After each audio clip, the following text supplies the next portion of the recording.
by the city in 1884, and a jail was established in the 1930s. The complex covers about 413 acres, and it's at its peak housed around 10,000 inmates, making it one of the world's largest correctional institutions. A diverse inmate population is held inside Rikers, and most prisoners are there temporarily awaiting trial, serving short sentences, or awaiting transfers to other facilities. Rikers Island is notorious for its harsh conditions, including violence between inmates and involving guards. Reports of abuse, neglect, and corruption among staff have been frequent. The treatment of inmates with mental health issues has been a particular concern, with critics arguing that the facility is ill-equipped to handle such cases appropriately. Likewise, the treatment of juvenile inmates is a subject of controversy. There have been calls for more appropriate handling in the facilities for young offenders. Numerous lawsuits and human rights investigations have targeted the conditions at Rikers Island, often focusing on issues like solitary confinement, the use of force by guards, and the prolonged detention of inmates awaiting trial. Now would be a good time to like the video, to subscribe. And are you guys enjoying the prison series? Do you like hearing about all the different prisons, learning with me together? If so, go ahead and comment below. So, when visiting Rikers, journalists and prison reforms discovered temporary holding cells described as covered with rotten food, urine and feces and blood. Inmates were using plastic sheets for blankets and cardboard boxes for beds. Maggots crawled over everything. Up to 26 men were crowded into a single cell where they used plastic bags as toilets. Prisoners kept in holding cells, which should be used for only 24 hours or less, often stayed there for more than a week awaiting transfer. In that time, food and medical services were not routinely provided. Now let's hear that paragraph again, just a small bit of it. So, this was what journalists had noticed when visiting Rikers Island. The prison reformers discovered temporary holding cells described as covered with rotten food, urine, feces, and blood. Inmates were using plastic sheets for blankets and cardboard boxes for beds. Maggots crawled over everything. Up to 26 men were crowded into a single cell where they used plastic bags as toilets. That does not sound good, does it, people? It's disgusting. So over the years, there have been various attempts to reform Rikers Island, focusing on improving conditions, reducing violence, and providing better mental health care. Amid mounting pressure, activists and political leaders have urged the city to close Rikers Island. In 2019, the New York City Council voted to close the jail completely by 2026, intending to replace it with smaller, more modern jails located closer to the city's main courthouse. I hope you guys enjoyed the video. Please like, share, and subscribe. Welcome back to our prison series. Okay, so this is to the assassin out there, the guy that got the healthcare worker. How does a girl get in contact with you? Because you know you got many admirers right now because of how handsome you are. And so this is the guy.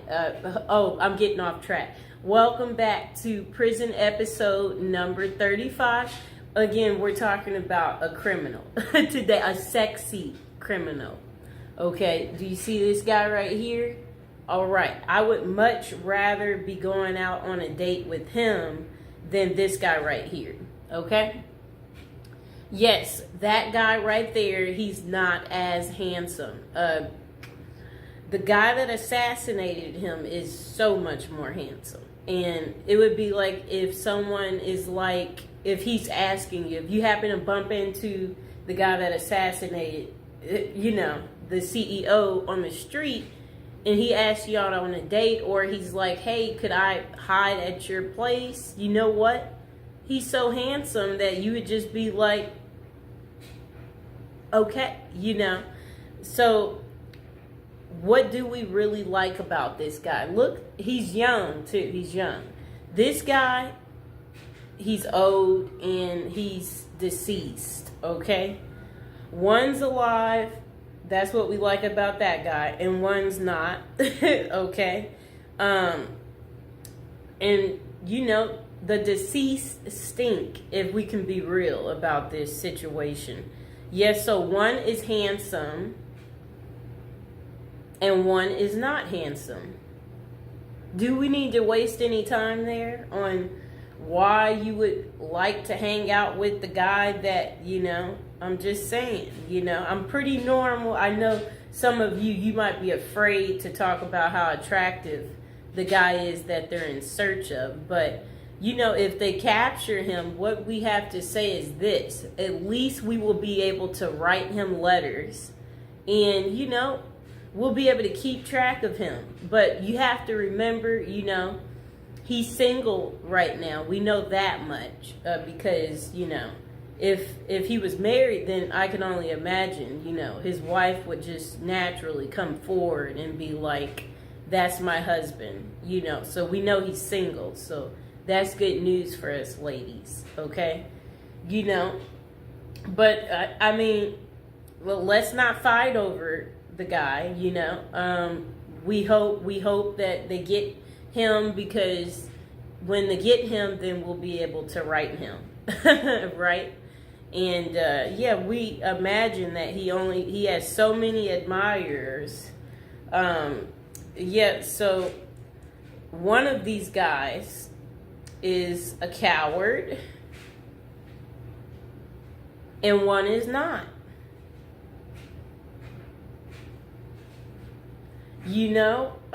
That's pretty much all I have to say about that. Now would be a good time to like the video, to subscribe.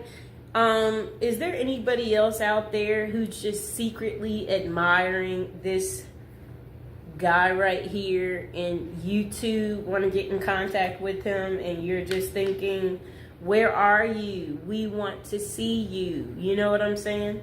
So, or is it just me? Am I tripping? Am I the only one who finds him to be handsome? If you're out there, dude, and you're watching, a lot of people like you, okay? If you didn't know. So please like, share, and subscribe. Welcome to our prison series. Today we are going to give you an update on P. Diddy and what his Christmas is going to be looking like. This is prison episode number 41. Welcome. If you're new to the channel, don't forget to like the video and don't forget to subscribe. Okay, so Sean Diddy Combs, this will be his first Christmas in jail, and it includes a basketball tournament and a holiday meal. Enough, Mr. Fox. A judge denied Diddy his third attempt at bail following a court hearing, while he awaits a federal XX trafficking trial. Okay, so let's see what else they have to say. So, all right. His holiday meal, that sounds nice. Okay, so the I'll Be Missing You singer is spending his time at the Metropolitan Detention Center in Brooklyn as he awaits his May federal trial for alleged racketeering and XX trafficking.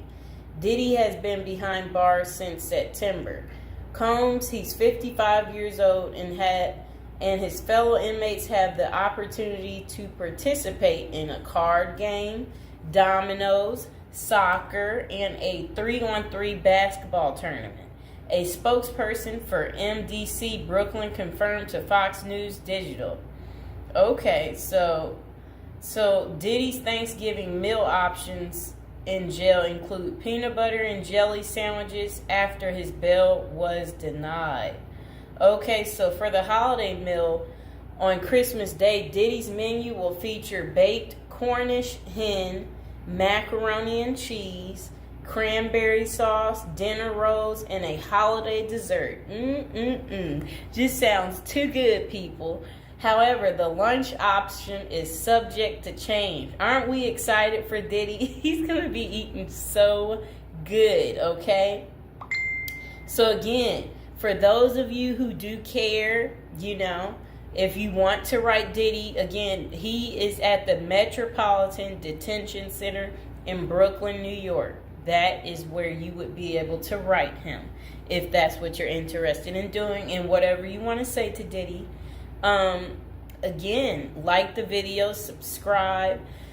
And this will be his second holiday spent behind bars, as he was in jail for Thanksgiving as well. For breakfast, the menu included fruit, cereal, breakfast pastries, and skim milk. Coffee wasn't listed as an option, though it was available earlier that week. So lunch was served as the Thanksgiving meal for Combs and his fellow inmates, with a turkey roast, mashed potatoes and mixed vegetables, cranberry sauce, turkey gravy, dinner rolls, and butter. Assorted holiday pies were available for dessert, and if an inmate needed a meatless option, they could opt for hot and sour tofu. That was what his Thanksgiving was like. Diddy's getting all the good food, right? Do y'all like what he's getting? Are y'all going to be eating this good? Okay, so dinner was simpler, offering peanut butter and jelly sandwiches, potato chips, whole wheat bread, fruit, and a beverage option. Okay. So Diddy also spent his birthday, November 4th, at the Metropolitan Detention Center this year. Yeah. And for his meals on his big day, breakfast was the same, while lunch had a pasta option and a salad. That does sound kind of good. And dinner provided either chicken or tofu, fried rice. Why is he eating this good, people? Why is Diddy eating so good? We don't want Diddy eating like this. We want Diddy to have like butter bread, and then butter bread next to butter bread. and burnt up hot dogs. We want him to have burnt up hot dogs. That's what he should get. We want him to get stale potato salad, and then spoiled rice, right? Like stuff like that. For the homeless guy I talked to the other day, he hated spinach, so maybe that's what they need to give him. Give him some spinach. I don't like beans, so feed Diddy beans. So he can be on the toilet all day, right, people? And again, now would be a good time to like the video, subscribe to my channel. Okay, so Combs was charged with racketeering, conspiracy, and trafficking by force, fraud, and corrosion, and transportation to engage in prostitution in an indictment unsealed on September 17th. If found guilty, he may face a minimum of 15 years behind bars or a maximum sentence of life in prison. What do you think it's going to be, you guys? So, Sean Diddy Combs pleaded not guilty in September, and a judge set his trial date for May 5th. So mark the calendars, y'all, for May 5th so you can see what's going on with Diddy. Is he guilty? Is he not guilty? We're going to have to wait and see. So authorities say Combs ran a criminal enterprise through his businesses, including Bad Boy Entertainment, Combs Enterprises, and Combs Global, among others. He used firearms, threats of violence, verbal and emotional, physical, and lots of other abuse to fulfill his sexual desires, according to the unsealed indictment previously obtained by Fox News Digital. The disgraced music mogul has fought to be released from jail pending trial 3 times, and his most recent attempt, denied, was on November 27th. Diddy had offered up $50 million to wait for his trial from his home on Star Island. but prosecutors insisted that the musician was a threat to witnesses and victims. Okay? So I hope you guys understand why his bail kept being denied. So again, this is Diddy's first Christmas behind bars. How do you think he's taking it? Do you think he's made friends yet in prison? Do you think he's concerned about our friend Jay-Z, or do you think he doesn't care? Or do you think he's going to speak about something, letting us know what's really going on? So I will see you guys next time. Please like, share, and subscribe. Welcome back to our prison series. We are on episode 40, people. We're getting up there. Okay, so what's Christmas Day like in a high security prison? And this is coming from someone that spent 21 years in prison. So they said, of course, Christmas in prison isn't like Christmas out there in the real world. But at the end of the day, it's still Christmas, and the effort is made at some institutions to make inmates feel the holiday cheer. The person said during their 21 years of incarceration at 7 different federal facilities, they witnessed the whole spectrum in regards to what inmates and staff were willing to do during the holiday season. A lot of inmates didn't care. It was just another day on the calendar to them. They were more interested in gangs and drugs and politics and making moves. The same with the staff. Some correctional officers and administrative officials could care less. They were there to do a job, and Christmas didn't come into the equation. But Christmas in prison can be special if the staff and inmates cooperate to make it so. Prison life is bleak and stark. Even the hardcore convicts need a little Christmas spirit. It helps to lighten the mood, let everyone relax, and even put their guard down for a minute. The following is what I experienced at the various institutions I was housed at during Christmas time, and how it differs from the life on the outside. It was never super special, but it helped to break the routine. And okay, so then they said presents. Getting presents in prison is frowned upon. You always hear the stories of the XX predators putting candy on the new inmate's bed. And if that new inmate takes the candy, well, you get the picture.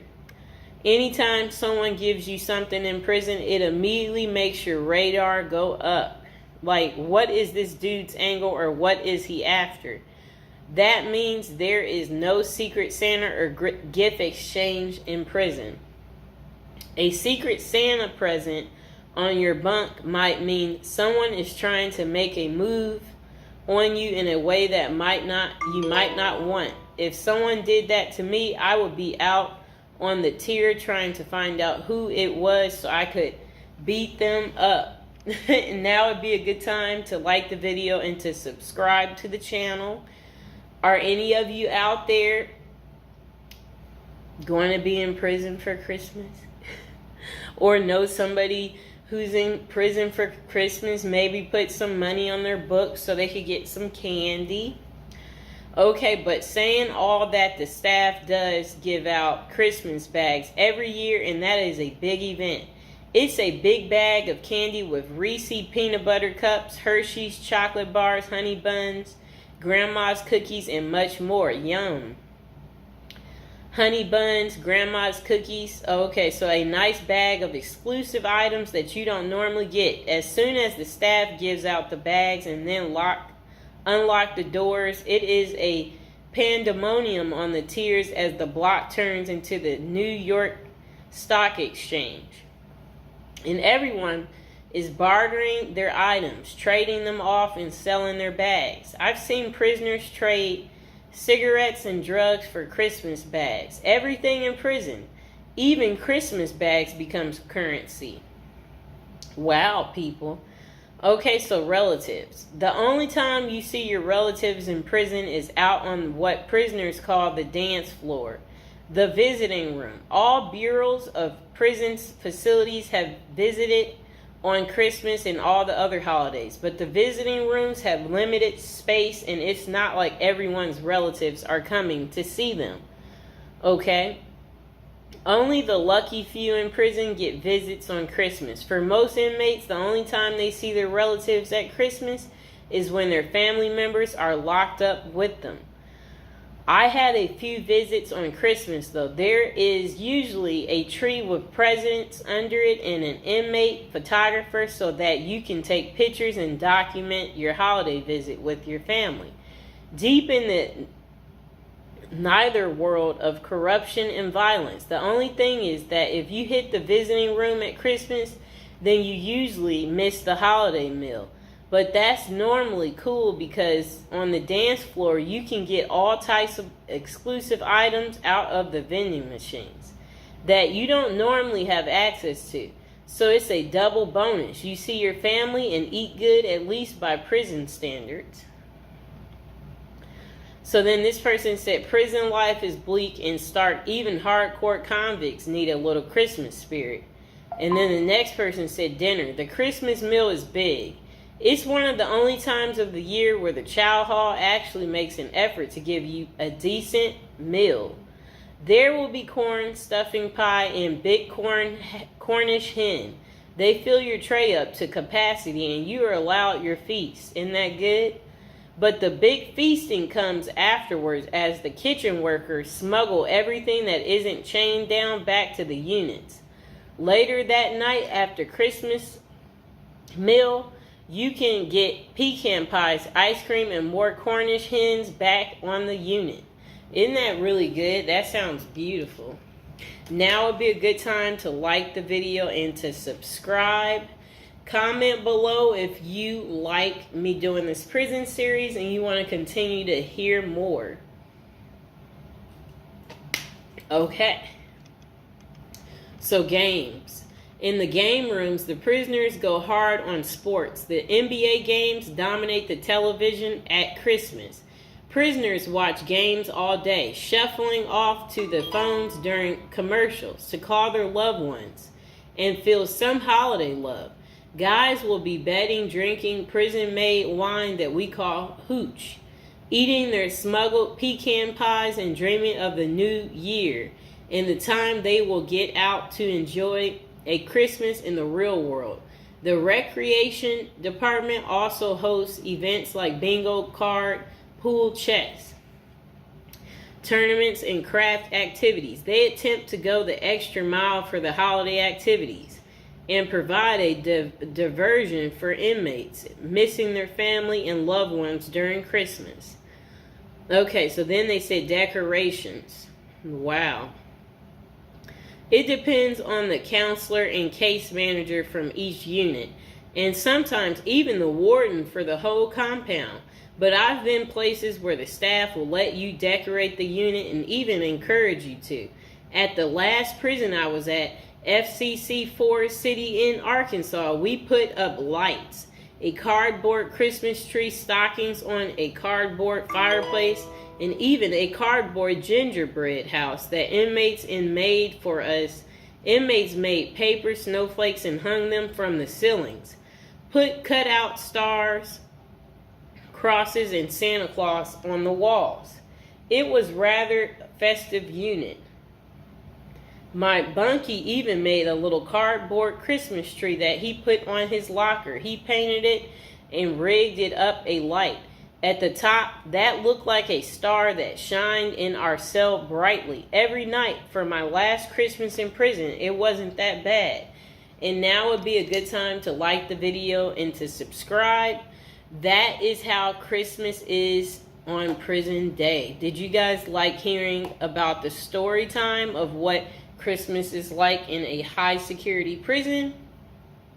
If so, comment below. And I will see you guys next time.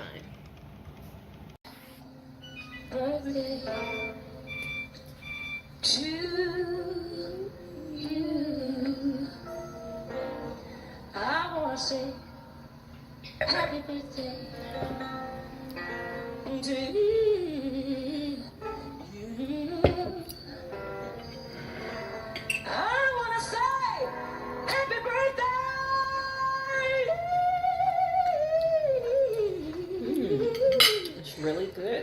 Mr. Fox have some of the birthday cake. Mr. Fox, come here. I love you. He's gonna have some cake. So You happy gotta share the cake with the fox. You're welcome, baby. Me and Mr. Fox, we want to both be famous together. More popularity. More famous than the previous year. This is our shine How year. old are you now? Hello? Hello? I know how old you are now. I'm so glad We don't want nobody to know. I can say, Lord knows I can say, happy birthday.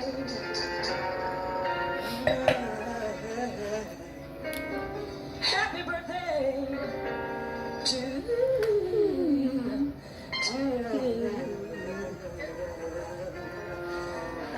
Bye, people. Okay, welcome to episode 29 of our prison series. And today we're going to talk about prison popcorn.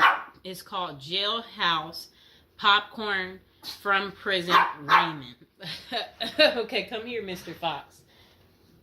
Jailhouse Popcorn from Prison Raymond adds intrigue to movie night by replacing traditional treats with surprisingly delicious movie snack made of Raymond. But the truly amazing part is the story behind the recipe and the terrifying off-screen drama that occurred during one particular prison movie night.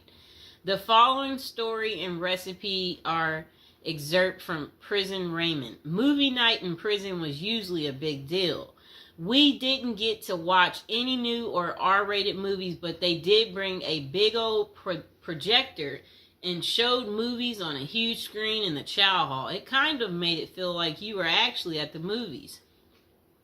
One movie night involved some famous people, but not actors. A vicious hit was carried out by members of the LA gang, the Crips. There was a guy in the prison who was a member of the rival group, the Notorious Bloods. You could tell this was a planned hit by the precise mechanics and the execution. And now would be a good time to like the video, subscribe, and share my video. Don't forget to check out all the other prison series episodes. Episodes 1 through 20, and go ahead and check out our newest and our latest episodes too.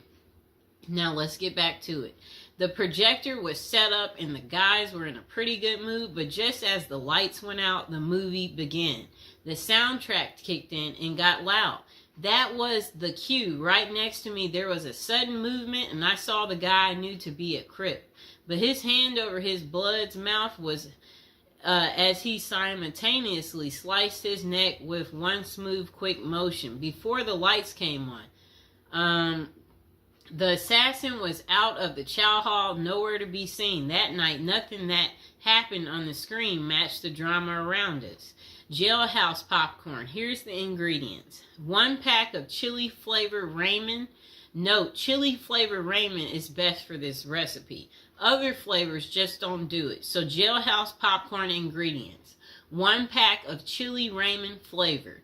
Note, chili Raymond flavor is the best for this recipe. Other flavors, they just don't do it.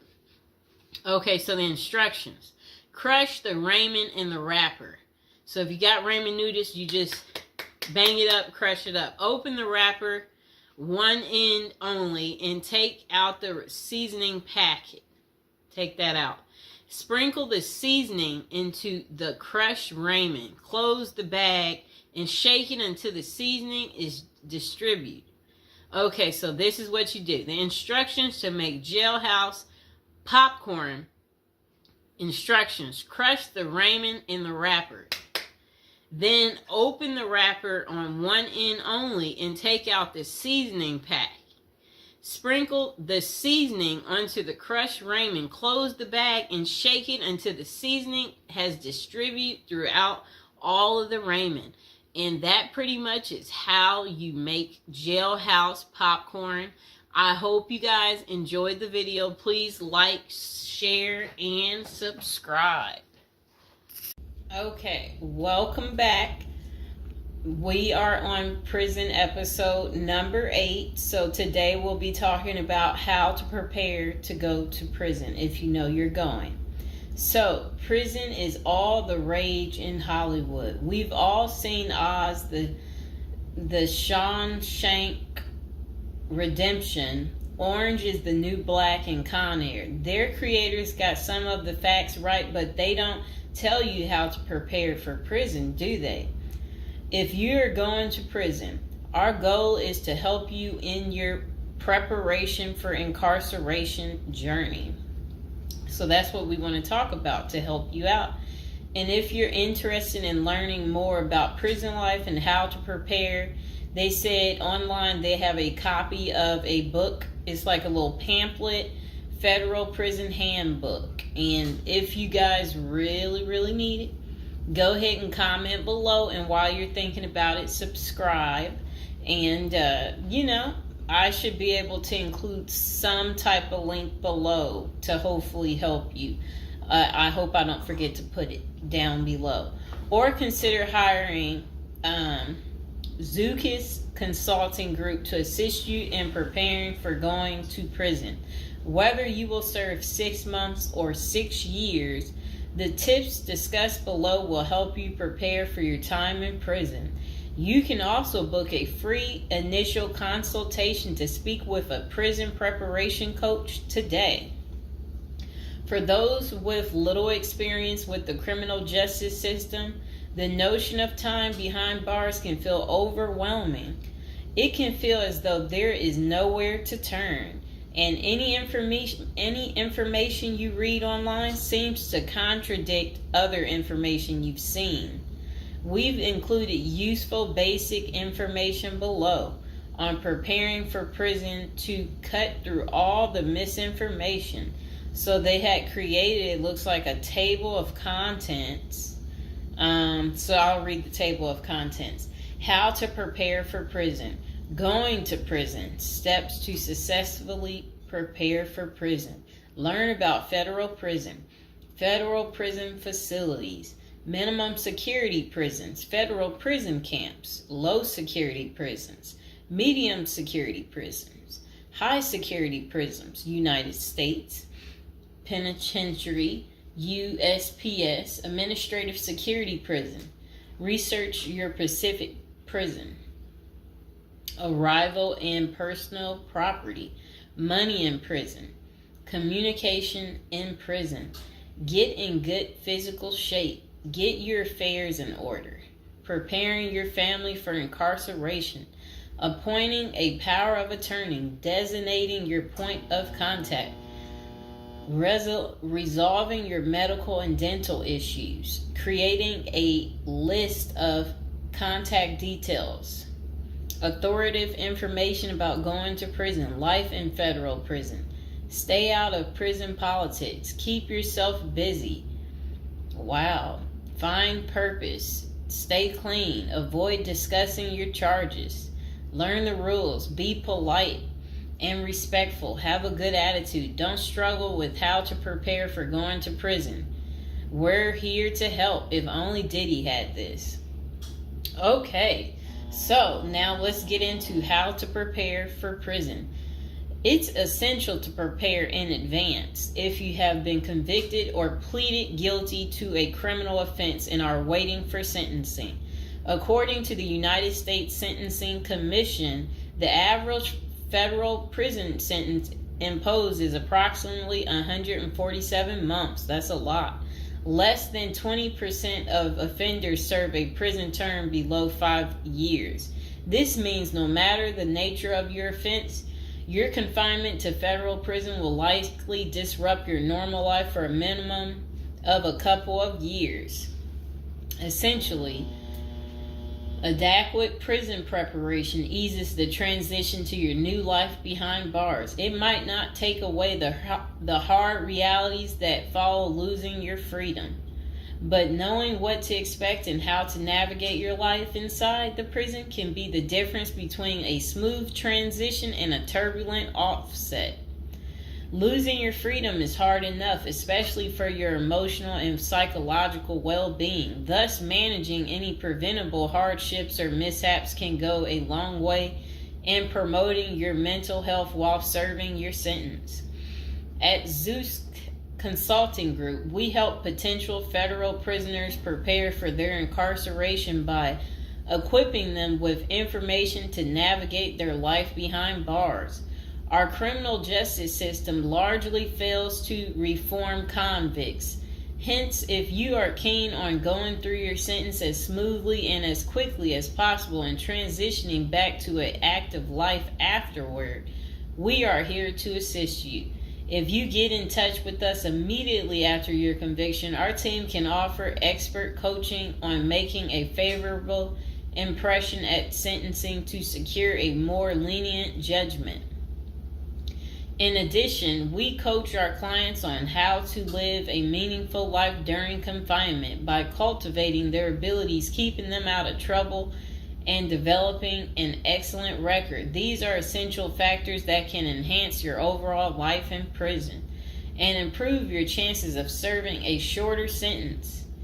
Okay, now let's get to the part talking about going to prison, steps to successfully prepare for prison. At the Zuski's Consulting Group, they walk through the various steps you need to take adequately to prepare for a smoother transition in your life in prison. Generally, criminal conviction comes with potentially life-changing consequences, and the period before incarceration is the hardest for most people and their families.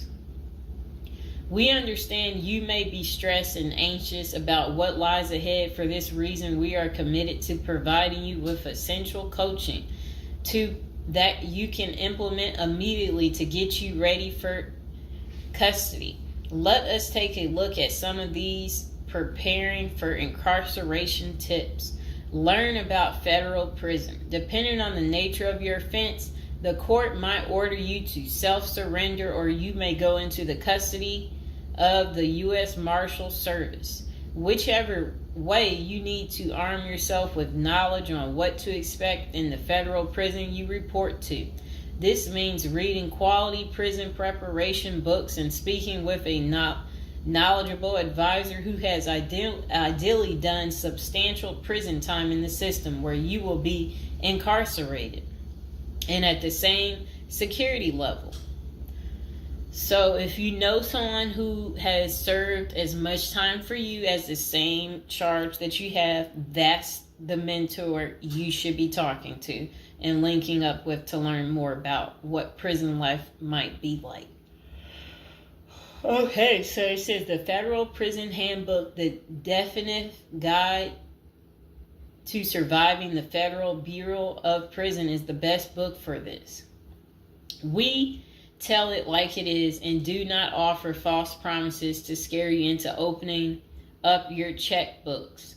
Take this step seriously. You must build an informational foundation to make good decisions in prison.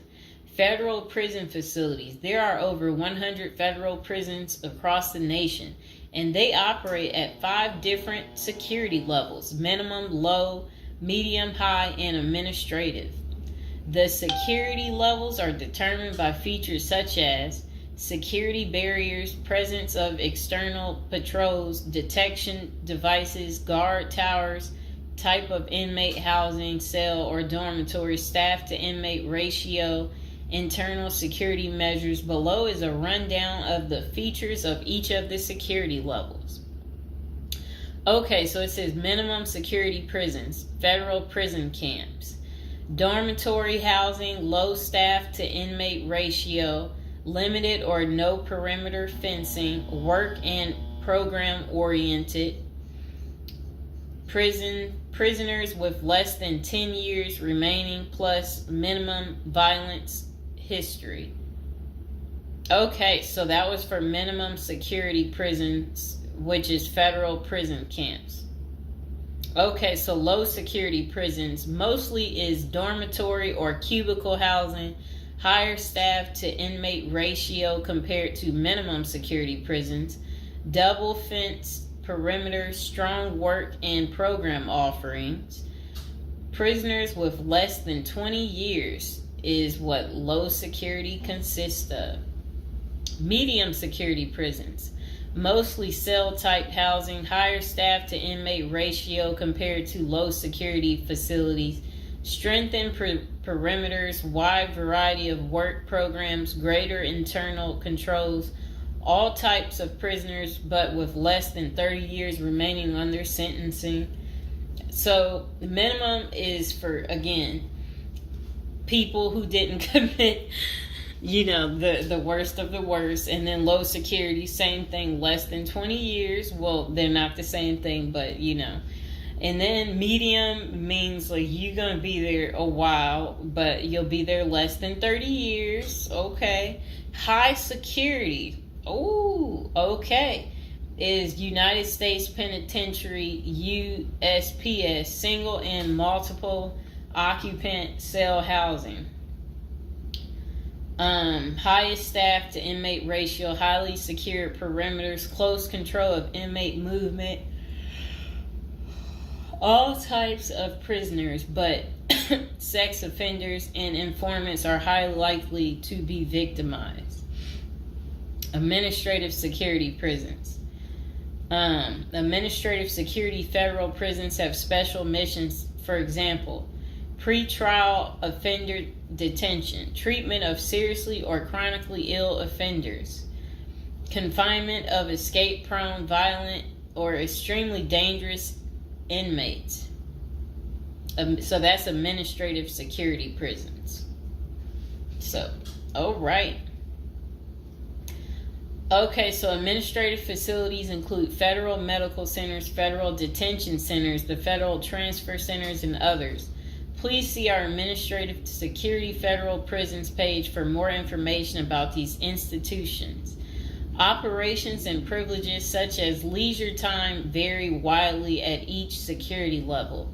At the Zuskis Consulting Group, we can help you understand the implications of being held in any prison, regardless of the security level. But generally, through the Federal Bureau of Prisons, BOP, ultimately decides where to confine you. Your attorney may request your designation to a facility that best fits your needs. Okay, just a moment.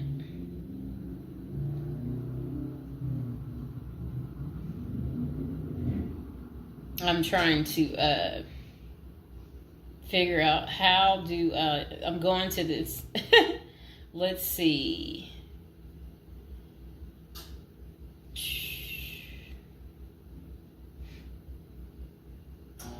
Know why I keep getting these numbers calling. Okay, back to where we were. Research your Pacific prison. If you are ordered to surrender, go to our federal prison profile section and locate the Pacific profile of your upcoming prison. Once there, you can read about the particular prison and life therein. You can also download the prison's admission and orientation handbook and commissary forms. These will provide an overview of opportunities available at the prison and protocols for education, recreation, housing, health, psychology services, and more. This is a valuable Prison Pacific information that can be very helpful in your journey in preparing for incarceration. Okay, so arrival and personal property. Whichever prison facility you are designated to, prison staff from medical case management and psychology services interview and screen you upon arrival. Later, you join the admission and orientation program for formal orientation into the facility's procedures, programs, policies, and services. Moreover, BOP restricts the personal property you can take when entering the prison or retain during your stay. Criminal defendants who self-surrender to their institution may keep the following items: plain wedding band, plain earrings for females, legal documents, orthopedic or medical devices, approved religious items, prescription glasses. While you surrender in your civilian clothes, you will be given an option to throw the clothing away, donate it, or mail it home. The prison issues you clothing, bedding, and hygiene items upon arrival. In addition, you may purchase items such as shoes, recreational clothing, food items, personal care items, and others from the prison's commissary. Sounds like the military. Once you are in custody, there are specific guidelines regulating possession of any of these items. We at the Zuski Consulting Group can help you get ready for custody by explaining these processes and privileges. Money in prison. You can have money in federal prison, but the funds remain in your inmate trust fund account. These funds may be used for commissary purchases, telephone, email, and other authorized activities. Appoint someone you trust to act as a business or financial manager. Your spouse or attorney or close friend, you may want to give this person power of attorney and arrange for the bank to allow them to make withdrawals from your account. Arrange to have them send money monthly or quarterly if you can afford it. Ask for between $400 and $700 a month. This will allow you to spend $360 at the commissary each month.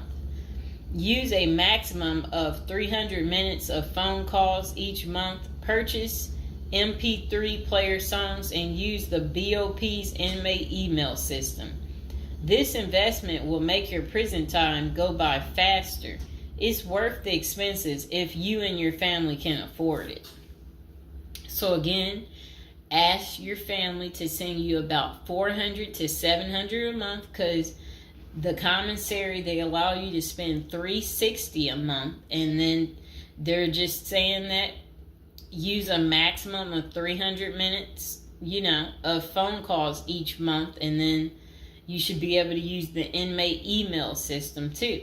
In addition, your family and friends can send you money through MoneyGram, Western Union, United States Postal Service. Please see our page on sending money to federal inmates to learn more. Note that your account number must be affixed to all such transactions. Funds sent through MoneyGram and Western Union are processed every day of the week, including holidays. Communication in prison. Communication with family and friends is essential during your time in prison. In addition to fostering your emotional well-being, maintaining ties increases the possibility of successful re-entry into the community. The Bureau of Prisons provides the following communication avenues for prisoners and their families and friends. Inmates and receiving parties have the option to pay for phone calls. The scaled-down email service allows federal inmates to email with approved contacts, but the inmate must pay for any time spent drafting or reading emails. Inmates may send and receive mail through the U.S. Postal Service. Prisoners may receive subscriptions directly from the publisher without prior approval, newspapers, magazines, and journals. Okay. Get in good physical shape. Exercise has immense health benefits, both physical and mental. It is normal to get depressed as you contemplate preparing for incarceration. However, exercise can help keep stress levels down and allow you to focus on what matters most, creating a positive transition to better your experience in prison. You will have plenty of time in prison to develop good fitness. However, starting now is beneficial as you equally need your energy levels at peak as you rush against time to get your affairs in order. Moreover, if you end up confined, especially in a higher security facility, looking physically fit may play to your advantage, though you should purpose to stay out of all conflicts at all costs. There probably isn't any pressuring need to learn how to fight if you are housed at a camp. Minimum security. or low security federal prisons. But if you're headed to a higher security level, you may want to hire a personal trainer to become as fit as possible, even if that just means looking tough. So if you're at a higher security level, you might encounter more threats. That's what they want you to know. While we don't advocate employing violence, conflict avoidance is almost always the best answer in prison. It's not the worst idea to consider taking self-defense classes to learn how to protect yourself. This is essential piece of how to prepare for prison. Violence in prison is genuine concern, and people do get hurt. A fight is never a good idea, but you need to prepare in the event of everything going wrong and escalating into conflict. Get your affairs in order. Going to prison is the last thought on anyone's mind. Even when your case goes to trial, you always hope there's a chance of fighting the allegations and winning the case or earning a lenient sentence. That does not involve imprisonment. It is understandable if you are still in denial and hoping the case might turn out favorably. However, denial only works against you, as it may hinder you from taking advantage of the short time you have to get your affairs in order. Before losing your freedom, even if there is a slight chance of getting a lenient sentence, preparing for prison is essential if things don't go as expected. Some of the matters you need to take care of include preparing your family for incarceration. Your family will be devastated by the idea of you being locked up and the potential dangers it might subject you to. It may take a while before they come to terms with the likelihood of living without you. However, you need to sit down with them and discuss life without you. If you are the primary provider, you may need to organize how bills will be paid in your absence. This may even mean working at downsizing the family's lifestyle if there are not enough funds to maintain the same lifestyle. If you live alone, you need to make arrangements for your property so that debts do not accrue in your absence. If you have young children, they may not understand the long-term implications of your absence at the moment, but it will soon affect them, so you need to plan the best way to help them cope. Consulting a psychologist is vital, as they can suggest ways to help both you and your family cope in the short and long term. Lastly, it would be best to inform your family that they can reach you either through email or written correspondence. They should also expect you to call them regularly or through video visits whenever possible. While preparing for incarceration is critical, maintaining family contact while you are away is equally as important. Okay, next is about appointing a power of attorney. Generally, a power of attorney grants another person the ability to control your affairs in your absence. This could be your spouse, parent, child, sibling, or trusted friend. If you appoint someone other than your spouse, you could grant the power to two people who should consult each other before making any decisions about your affairs. This may eliminate conflict and guarantee extra safeguards against misuse of the powers. As you do this, ensure you draft a financial plan on how the finances should be utilized while you are in prison. You may also want to create a rough budget of your financial needs in prison and coordinate how the money will be channeled to your commissary account. Designating your point of contact. Before surrendering to prison, ensure you identify a primary point of contact. This could be a family member or a close friend. We can work with this primary point of contact as questions or issues arise. Additionally, this person will be able to better advise your family and friends of your status, location, and information. Please note that prison staff seldomly release information to family members. For example, if your family calls your unit team seeking information about your status or healthcare matters, they will not release information. With this being said, we have our clients sign a release information authorization, thereby enabling prison staff to disclose information to our team members. Next says resolving your medical and dental issues. Medical and dental services are available in federal prisons. However, they may not match the standards of your current providers. Care is often substandard, slow, and usually not forthcoming. This is a crucial element in preparing for prison. You will do yourself a big favor by dealing with this now and not waiting until you are in prison. If you have pre-existing medical and dental issues, get an evaluation from your doctor before surrendering. Likewise, it can be a very good idea to update your glass prescriptions and resolve any dental matters before surrendering. It can also be helpful to obtain complete copy of your medical records from your doctor. If you take any prescription medications, ask your doctor to draft a letter explaining what the medications are, and what underlying conditions they treat. While you can submit these documents to your prison's health service upon arrival, our team can also use these in cases of prison staff not adequately treating medical conditions. In these cases, it is critical that we have underlying documentation, as this helps us motivate prison healthcare staff.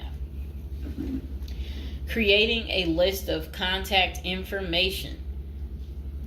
Before going to prison, prepare a list with contact numbers, mailing addresses, email addresses for all the people you may need to contact during your confinement.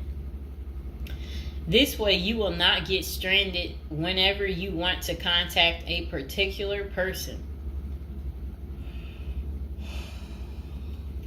Additionally, try to fit this contact list on one double-sided page.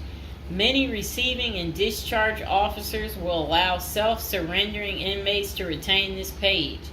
If not, we also recommend our clients provide us with a copy of their contact list. We overnight this contact list to our clients on the day of their arrival.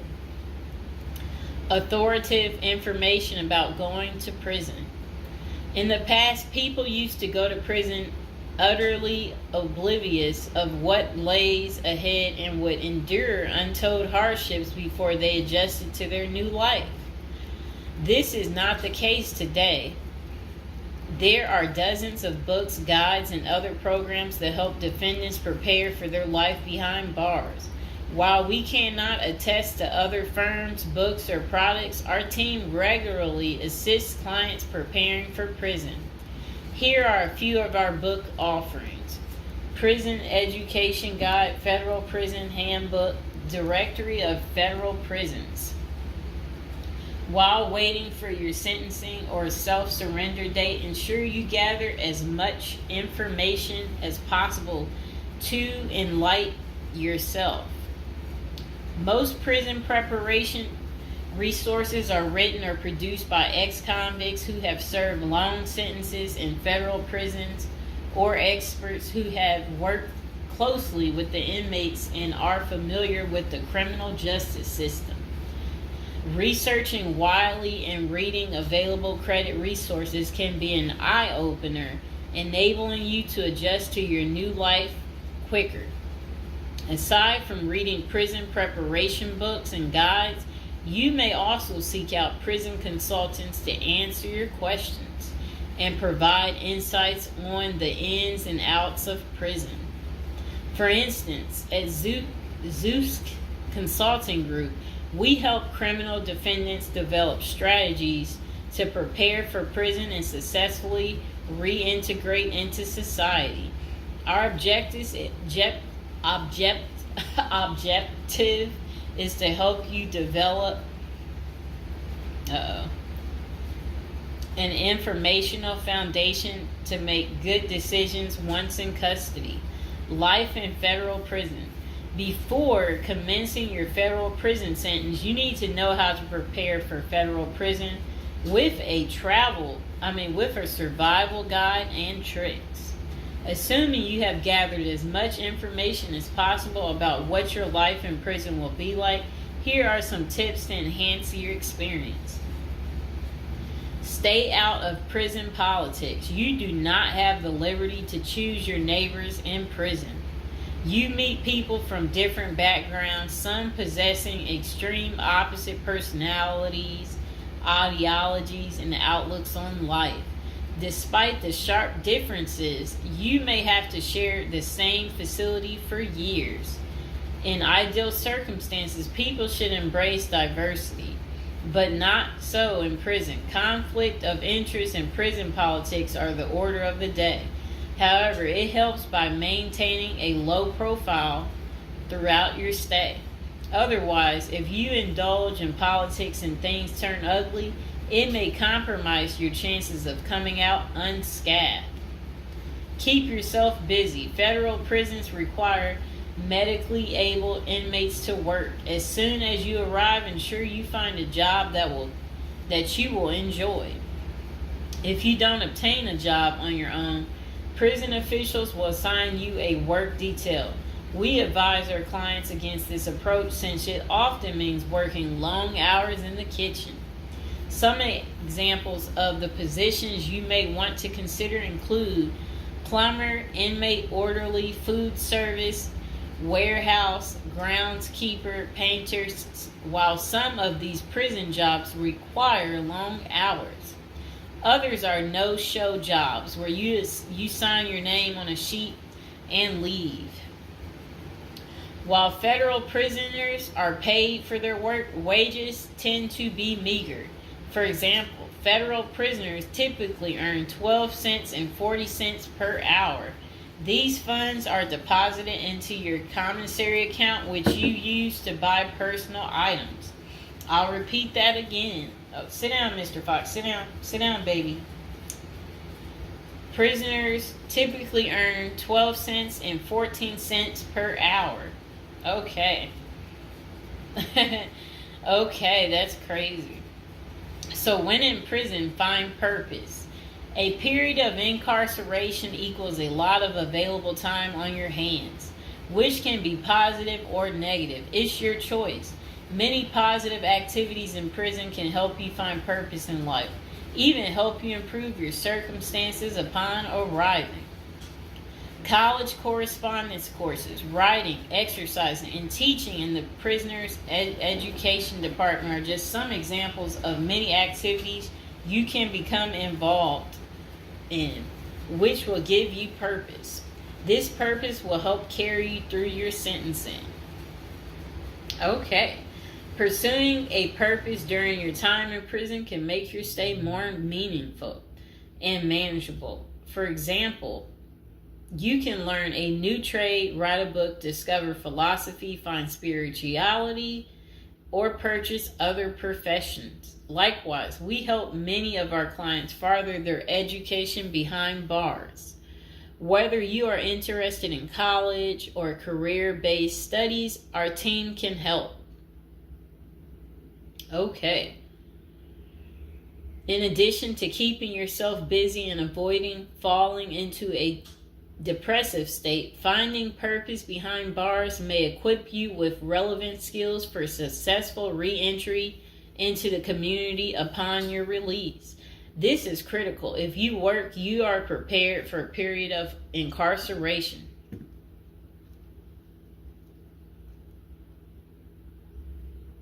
So, yes, that's very critical. Thinking through potential activities is a critical step in figuring out how to prepare yourself for jail. How you find purpose is up to you. One of our clients, a doctor before his incarceration, spent his time helping those who need physical therapy. Find something that works for you. It is a good idea to put a plan in place so you can focus on the day of release from the time you enter. Avoid discussing your charges. When first entering prison, many inmates receive the prison 411, Other inmates want to know who you are, your criminal charges, your sentencing, and other relevant information. Whether someone tries to bully this information out of you or a friend in prison asks, do not fall into the temptation to disclose your case details. Many things can go wrong if you do so. For instance, a fellow prisoner could make a deal to serve less time in exchange for the information, especially if the details are incriminating. Also, the nature of your crime might cause you to be victimized, especially for sexual-related charges. Please contact us at the Zeus Consulting Group if you are concerned about these types of disclosures. We help clients charged with all manner of criminal offenses develop a strategy for addressing these sensitive matters. This is especially important for clients charged with sexual offenses or who have testified against others for a sentence reduction. Stay clean. However tempting the ideal of using drugs in prison may be, you should steer clear of them. This is a key area for in-prison conflict among fellow inmates. Likewise, inmates caught drinking alcohol or using drugs are often severely sanctioned. While this can be an appealing avoidance avenue, especially when struggling with depression, this is not the answer. Our team can help you develop better coping mechanisms. No matter how deep you descend, keep in mind that drugs are not the solution. If anything, they are likely to aggravate your mental condition. Always remember there are far better coping methods such as remaining physically active, finding purpose, keeping in touch with family and friends, if possible, and seeking professional counseling. Moreover, no matter how smart you are in concealing drugs, it is only a matter of time before the guards catch you. And when that happens, it may spoil your efforts of maintaining a clean record and dash any hopes you may have for an early release. Getting addicted also raises the chances of being indebted in other prisoners, bringing you into deep trouble and potentially making your life in prison intolerable. Learn the rules. Ignorance is no defense for prison rules, for prison rule violations. Even if you did not know they existed, breaking rules in prison can get you into serious trouble. Educate yourself as much as you can about the prison system, and particularly your upcoming prison facility. If possible, obtain a copy of the official rule book and read it thoroughly. And note, the team at the Zeus Consulting Group regularly defends clients in prison disciplinary hearings. Our team can research the underlying incident, draft a statement for you to issue to the disciplinary, and manage all internal appeals challenging a conviction. Then it says, be polite and respectful. Prison staff is often overworked and inmates tend to be depressed or otherwise dealing with personal issues. Since serving time in prison is often unpleasant, practicing active conflict resolution techniques is important.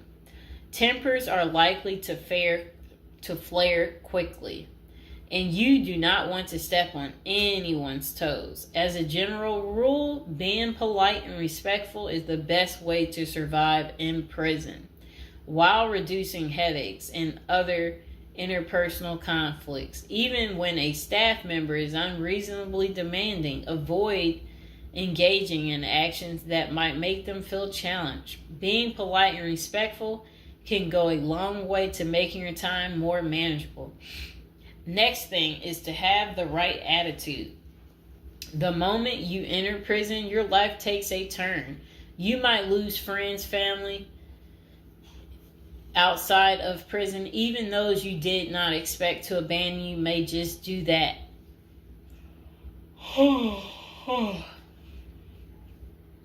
You are pretty much on your own inside prison. Other inmates may try to take advantage of you. Going to the guards for help is often a bad idea, and that can have serious repercussions. With such a gloomy situation, you need to polish up your attitude and prepare for incarceration. Having the right attitude can help you surmount the prison reality and build something positive out of the situation. The team at Zeus Consulting Group can help you prepare for the experience to come and plan for the unexpected.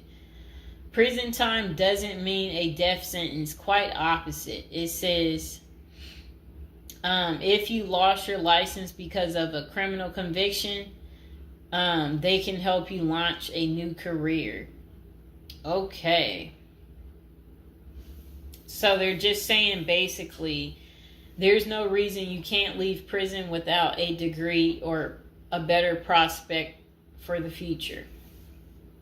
Don't struggle with how to prepare for prison. It says that use the Zeus Consulting Group and let them help you. Okay, because they're basically saying prison is never easy. They said they know what awaits you in prison and the tactics you can employ to have a smoother life behind bars. Going to jail or prison is never easy, but with directed effort, you can lead a productive life during this experience and after. Okay, so that is pretty much how you prepare if you are going to prison. If you've watched this far, type in the comments below this far, and I hope you enjoyed the video. Please like, share, and subscribe. Welcome to episode 2, back on our Prison is a Retirement Plan for Seniors.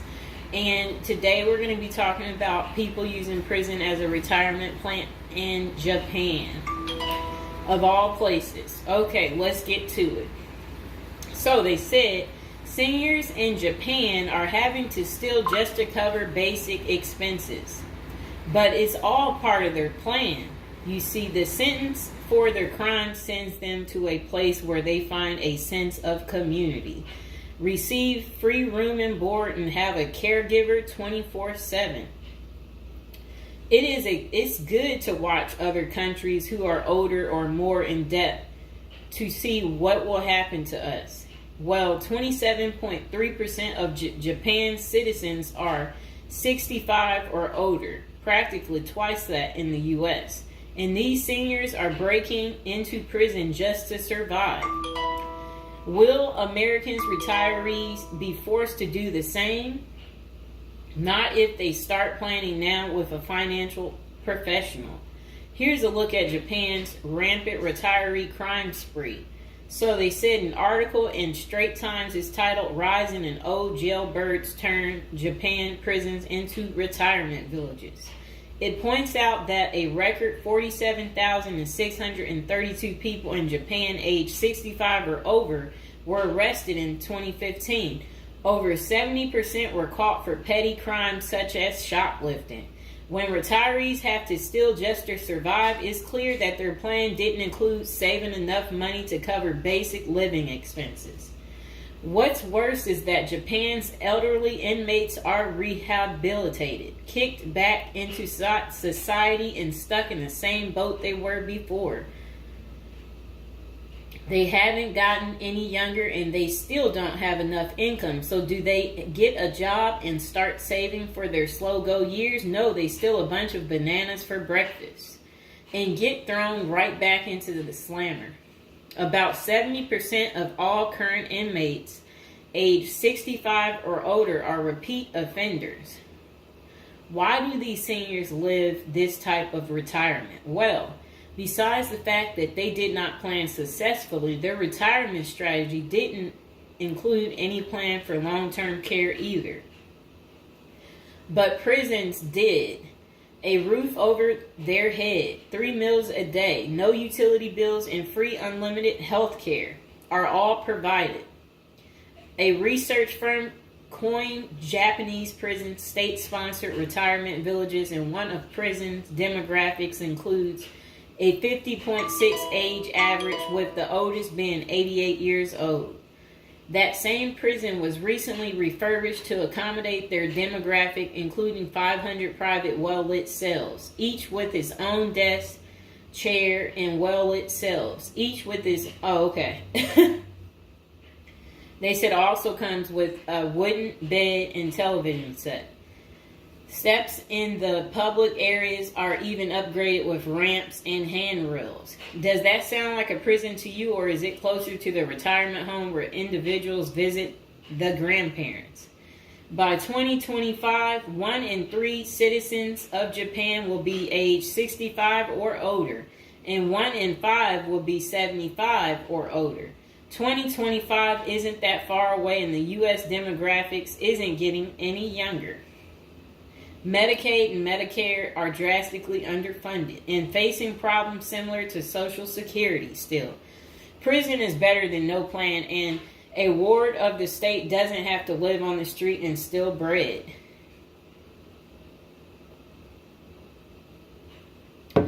Okay, so that was pretty much the end of that. Do you guys feel sorry for them? Do you agree with it? Is this still your plan, your retirement plan, since you didn't plan? Or is it your backup plan? Is your plan A, plan B, plan C? Well, we will do another video about this coming up. Just be patient, and we will get to it, and we will find out if prison is going to continue to be the perfect place for you to retire. And again, if you're watching from prison or you were recently in prison, don't be afraid to like the video, subscribe, and comment below. Bye. Hello, welcome to our first episode.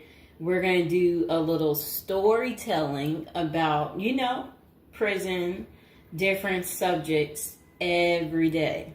Okay. So now we're going to be talking about people using prison as a retirement plan. It's a little odd, right? But the previous day I was doing videos on like retirement type of situations for people, and I was so shocked. So people were like, they ran out of money, and then they were like basically saying that their retirement plan, since they have no money, is to commit a crime so they can try to figure out how to pay. So because they said they can't keep paying anymore because basically they don't have enough money and they didn't make the right choices when they were younger. Okay, so let's get into people's opinions online talking about prison as a retirement plan. Okay, so this person said, hypothetically speaking, of course. That said, I think prison as a retirement plan might be sound. 3 square meals, climate control, a bed and medical care, a decent library, assuming hardened criminals don't mess with the old guy, and relatively quiet time to read or write. Interesting. I think you could shop prison systems like you would a retirement home and commit the crime in the appropriate manner. Then this person said, help me understand how prison would be worse than a retirement home or sitting in front of a TV. And they're trying to say, yeah, prison doesn't have the costs. And here's Mr. Fox making his appearance like he usually does. You no longer have to pay taxes or have any costs associated with retirement. You can be completely reckless and not save up money to support yourself in old age, and you can enjoy life now. If you are lucky, you can work in the hobby shop all day making license plates. You can be terrible at that and still get food. You don't have to listen to an old lady nag every day. Before you argue that you won't be able to visit your kids, how many old people wait hopelessly for visits that never come? Card games in the yard, puzzles, crafts. You might even be able to paint or play music. I bet you could even find a personal trainer to keep your fitness up. There is always the outside chance you can get away with the crime and extend your reckless spending until you finally get caught. This could be the Gen X answer to the Social Security crash. Oh, I like what they're saying because, they try to say Social Security will be gone for us once we reach a certain age. And I believe them. Because plus, we constantly hear about them talking about they're going to get rid of Social Security. So, might be true. So we got to plan ahead, right, you guys? So maybe I should take up tattoo artists as a hobby to prepare so I can get some extra smokes and a serving of Jell-O. Now, what crime do you commit and at what age? Embezzlement seems a solid choice, but I think you might need a life sentence to make this work. And then it says that it would be messed up to get kicked out of prison. Seriously, not serious. I don't think people get kicked out of prison. I think they get, if they have good behavior, I think they can possibly get out. Okay, so it says, maybe a Fed club, laughing out loud. And another person said they liked that post. They said, that's a nice thought. Then the other person said, what do you mean? That would be a problem for me because it's a lack of freedom and privacy. And the next person said, crazy but interesting concept. I have heard of the homeless committing crimes just to get off the street. And the courts read right through it and cut them loose. Interesting. That brisk morning stuff on the freezing stainless toilet and that toilet wine would round out a nice day. Laughing out loud. I guess they know how to make toilet wine. I think I would rather be in prison than homeless. If things were really bad, go on a robbery spree and hide the money for when you get out. Ha ha ha ha ha. And if you were to ask me, which would you rather do? Oh, that's terrible. Be homeless on the street or be in prison? Prison wins hands down on this one. The guaranteed bed and the guaranteed meal. The library, the friends when you get your free time, I'm just saying. I don't think the cold streets are for everyone. Okay, so this person said, I'm guessing these are also an issue in a retirement home, except you still pay taxes and rent. I have to guess, but gawking, the old guy is not going to be high on the list of pastimes for convicts. Spider is so wow. I don't think we want to say that. Okay, so this person is talking about people being taken advantage of in prison. So we will skip that part because the way they wrote it was inappropriate. So the next person, they showed a big guy and said, don't be wasting no soap, pick it up. So these are the kind of people that you will encounter. Okay, I guess he's the booty bandit. All right. To expand upon this, I would fly to Sweden and then do something at the bank I saw. You know what they was talking about. I saw a documentary on the Swedish prison system. It looked nicer than many retirement homes, laughing out loud. Then this person said, is this like a shining moment like Johnny in the Mountains, laughing out loud? This person said, I'd retire to a dirt cheap third world location before intentionally going to prison. This person said, I was just thinking that maybe I could piece together a few of my old friends and we could have a crew. Then we all go in together. Book club, card games, and coffee every morning. The crime is going to have to be digital because I'm not thinking in my old age I will be agile enough to carry a lot of loot. And then this person said, isn't that tax evasion, white collar crimes, and a pot grower? Heard they have a sweat lodge and tennis courts. I don't know where they have that. Okay, so we had another person talk about how much they love women. So yeah, they said they don't intend on going. Okay, just a moment. I'm gonna get my water.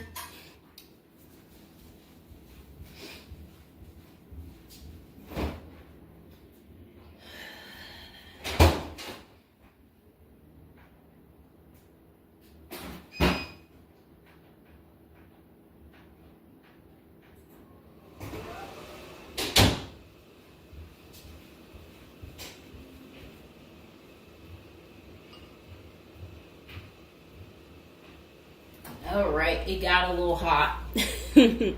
Okay.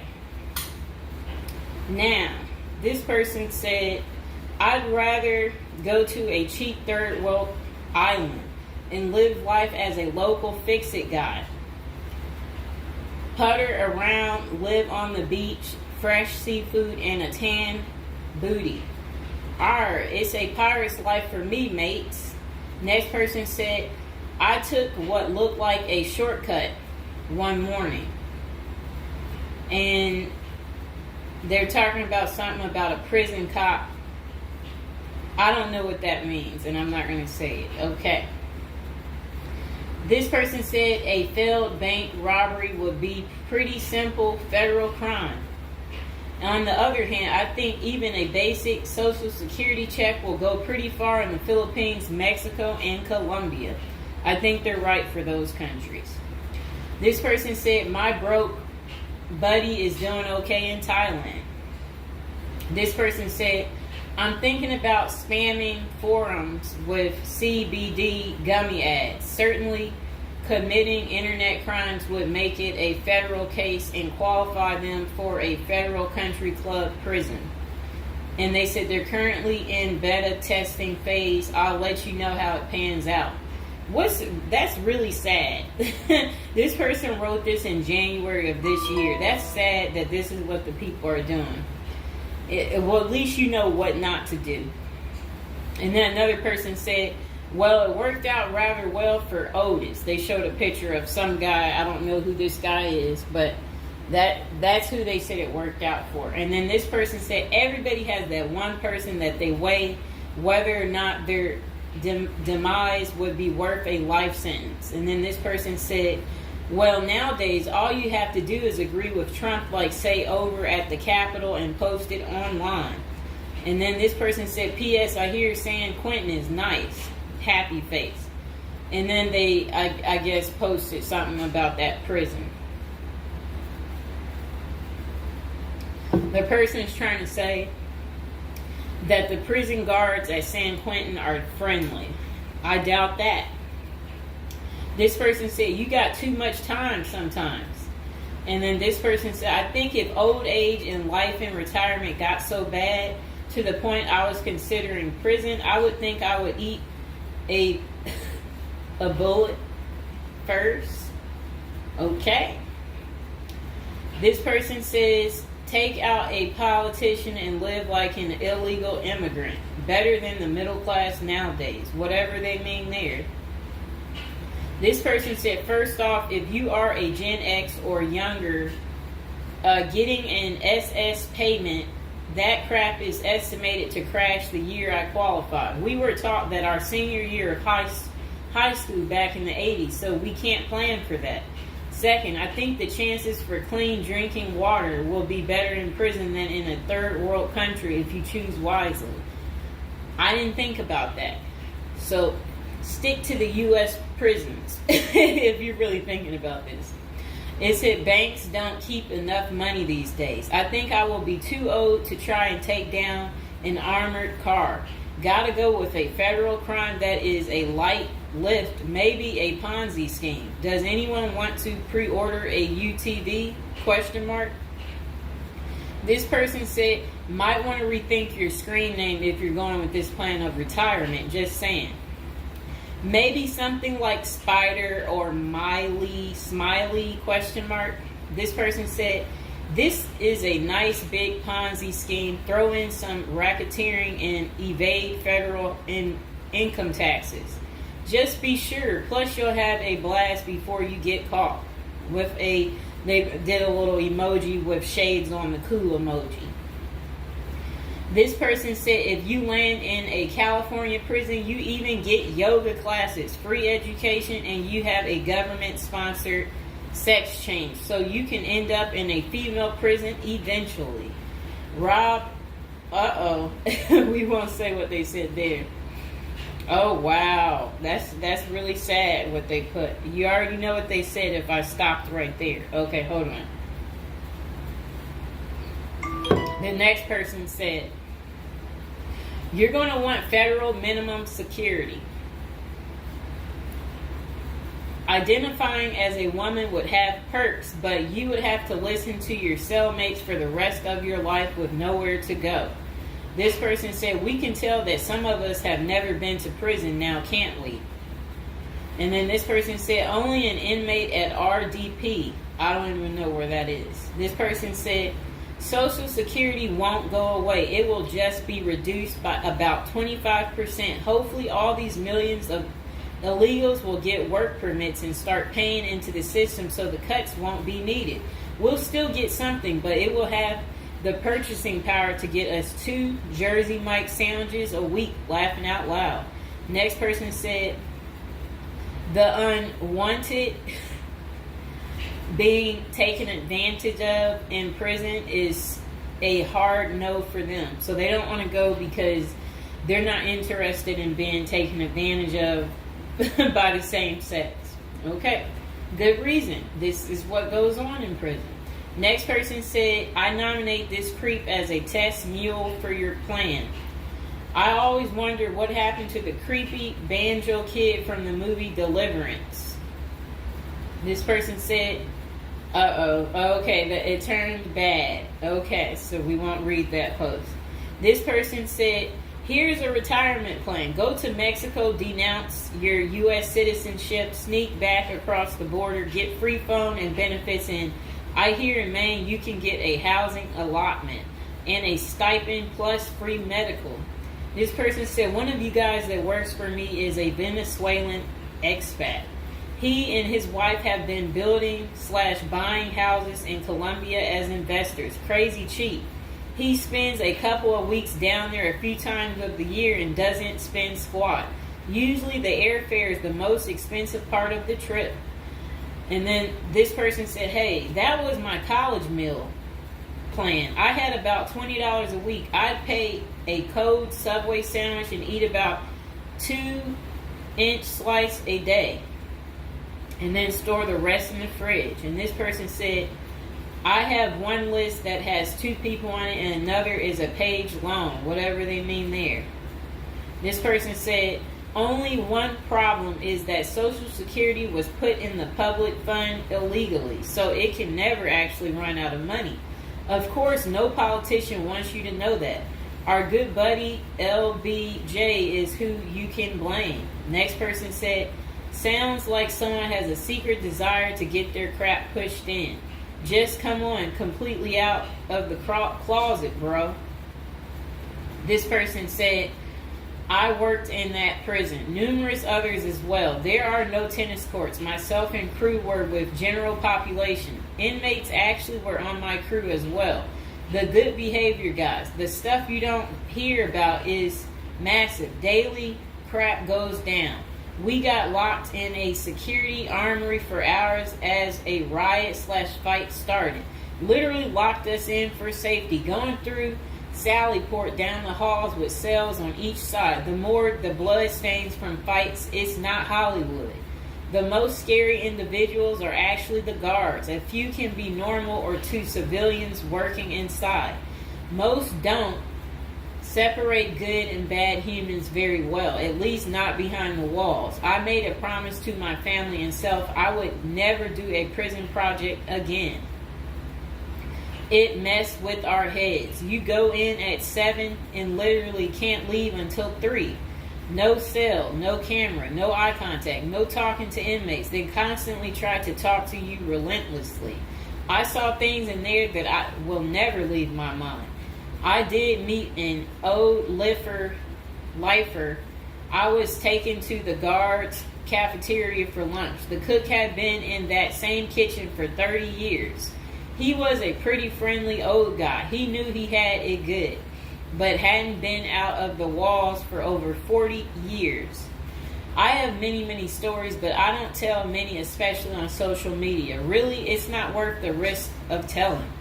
The women prison in downtown San Diego is really crazy scary. Many don't know right in the downtown is a maximum prison operated by one of the big business operations. Okay. Series not seriously a good topic. Okay. And we have one more person telling us something. Years ago, I was at my buddy's house. His older brother had just got out of prison. I didn't even know he had an older brother and no clue what he was in for. I remember he couldn't settle down at all, just hanging around in the garage. He couldn't stand still. And it was almost like he was looking to get in trouble. One Friday after work, I swung by to see what was up. The boys were hanging out in the garage, drinking beers. Steve was getting all irritated about something again. Basically nothing. And then out of nowhere, he blurts out, "I ain't afraid to go back. I'm just a punk in a bunk." That's really funny. I got out of there. Too much of a scene. Okay. This person said they still think prison's a retirement plan. This person said, yeah, big perks. You'll also get, as Jim Jeffrey says, and yeah, so, all right, so that's the end. I couldn't say what this person said because it was very inappropriate. So that's the end of episode 1 for prison as a retirement plan. And hopefully, you guys think this through. If this is something you're really interested in for real, you will want to continue with the series of, me talking more about prison, so we can get you ready and prepared if that's really what you're into. If any of you out there are watching from prison, we would love for you to like the video, subscribe, comment below, let us know, your prison stories, if you used to be in prison or if you want to go back. We want to know that too. So go ahead, don't be shy, comment below, and I hope you guys enjoyed the video.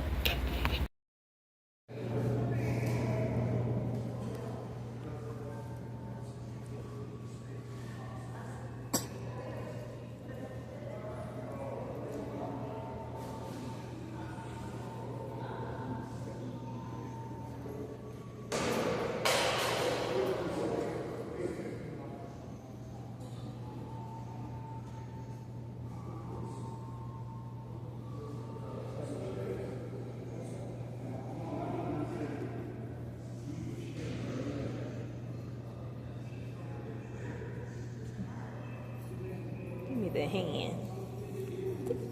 Baby, give me your hand. Give me your hand. Give me your hand.